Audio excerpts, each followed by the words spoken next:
5 seconds. Start. பெரியோர்களே, தமிழக மக்கள் நீண்ட நாட்களாக எதிர்பார்த்து கொண்டிருந்த நல்ல நாள் இன்று உதயமாகி இருக்கிறது. தாய்மொழியை போற்றி பாதுகாத்து வளர்ப்பதற்காக அறிஞர்கள் புலவர்களை கூட்டி சங்கம் வைத்து வாழ்ந்தவர்கள் தமிழ் மன்னர்கள். இதைப்போல மொழியையும் அதில் உருவாகும் இலக்கியங்களையும் போற்றுவதற்கு ஒரு அமைப்பை கண்ட நாகரிகம் உலகில் எங்கும் இல்லை என்றுதான் நான் நினைக்கிறேன். அப்படிப்பட்ட புகழ்பெற்ற தமிழ் நெஞ்சங்கள், தமிழை வளர்த்த சான்றோர்கள் பிறந்த மண்ணில் நாம் பிறந்து வாழ்கிறோம் என்பதே நமக்கு பெருமையாகும்.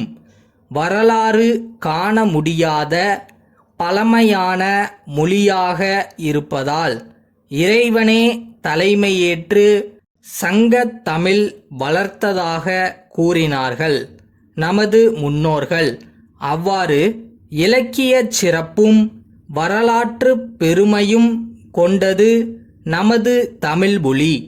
ஆயிரக்கணக்கான ஆண்டுகளுக்கு முன்பு பாண்டிய மன்னர்கள் நிறுவிய தமிழ்ச் சங்கம் இடையிடையே மறைந்தும் தளர்ந்தும் பிறகு தலைத்தும் வாழ்ந்து வருகிறது. மொழிவளமோ கலைச் செல்வமோ சிறக்க வேண்டுமானால் அந்த பொறுப்பை அரசுதான் ஏற்றுக்கொள்ள வேண்டும். தனி அமைப்புகள் என்னதான் முயன்றாலும் எதிர்பார்க்கின்ற வளர்ச்சியை நாம் காண முடியாது. இன்றைக்கு தமிழ்நாட்டில் தமிழ்ச் சங்கம் என்ற பெயரில் சில அமைப்புகள் நடைபெற்று வந்தாலும் அவையெல்லாம் வளர்ந்து வரும் உலக நாகரிகத்திற்கு ஈடுகொடுக்கும் வகையில் நமது மொழியை வளப்படுத்துமா என்பது எனது சந்தேகம். அதனால்தான் நீண்ட நாட்களாக தமிழுக்காக ஒரு பெரும் அமைப்பை அரசாங்கம் உருவாக்க வேண்டுமென்று தமிழ் அறிஞர்கள் கேட்டு வந்தார்கள். அவர்களுடைய வேண்டுகோளை மட்டுமல்ல, தமிழக மக்களின் ஆசையை நிறைவேற்றும் வகையில் தமிழக அரசு இன்றைக்கு புதிய முயற்சிக்கு அடிக்கல் நாட்டியிருக்கிறது. அதன் விளைவுதான் தமிழில் பல்கலைக்கழகம் தோன்றுவதாகும். அரசாங்கம் தமிழுக்காக ஒரு பல்கலைக்கழகத்தை உருவாக்குகின்ற நல்ல நாள் இது. தமிழ் அன்னைக்கு அரண்மனை கட்டி குடியேற்றுவது போல நான் உணர்கிறேன் என்பதை மன நிறைவோடு சொல்லிக்கொள்ள விரும்புகிறேன். புலவர்கள் கூடி மொழி வளர்க்கிறார்கள் என்றால் இலக்கிய வளர்ச்சி ஒன்றைத்தான் அது குறிக்கும். பல்துறை அறிஞர்கள் சேர்ந்து மொழி வளர்ச்சியில் ஈடுபடும்போது தமிழ் மொழியின் வளம் மக்களின் வாழ்க்கை மேம்பாட்டிற்காக பயன்படும் என்பதை நாம் உணர வேண்டும். அத்தகைய பணியில் பல்கலைக்கழகம் தன்னை அர்ப்பணித்துக் கொள்கிறது என்பதை அறிந்து மகிழ்ச்சியடைகிறேன். தமிழ் பல்கலைக்கழகம் பல ஆராய்ச்சி பிரிவுகளை கொண்டதாக அமைந்துள்ளது என்று இங்கே குறிப்பிட்டார்கள். சுருக்கமாக சொல்ல வேண்டுமானால் தமிழ் பண்பாட்டு மையமாக இது விளங்குமென்று நம்புகிறேன்.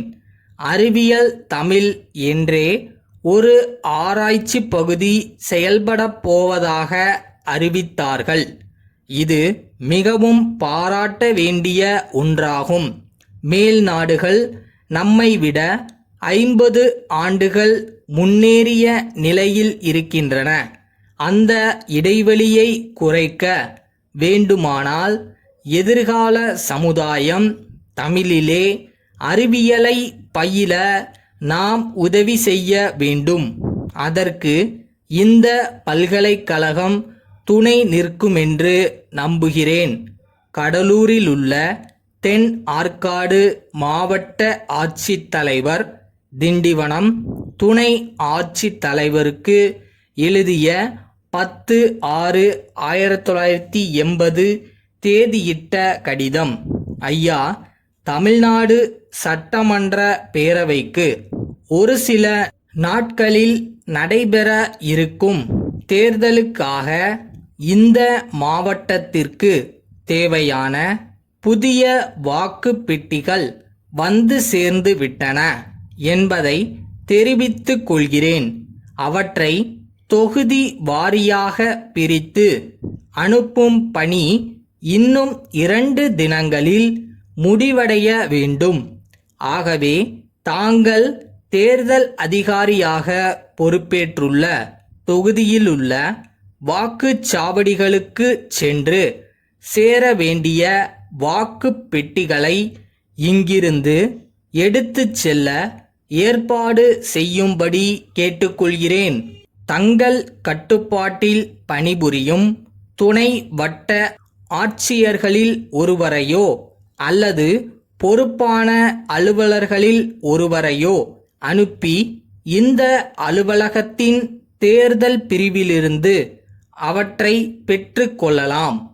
வாக்குப்பதிவு பணிக்கு தேவைப்படும் பல்வேறு படிவங்கள் மற்றும் முத்திரையிடும் அரக்கு, நூல் முதலிய பொருள்களை அதே சமயத்தில் எடுத்துச் செல்லலாம். பெட்டிகள், பொருள்கள் ஆகியவை கிடைக்கப் பெற்றமைக்கான ஒப்புதல் கடிதத்தை அனுப்ப கேட்டுக்கொள்கிறேன். தங்கள் நம்பிக்கையுள்ள இந்த அச்சீவ்மெண்ட் அப்படின்றலாம் பெரிய விஷயம் இல்லை. உழைச்சா போதும், கண்டிப்பாக நடக்கும். அது எப்படி நடக்கும்லாம் தெரியாது. அது ஒரு மேஜிக் மாதிரி தான்.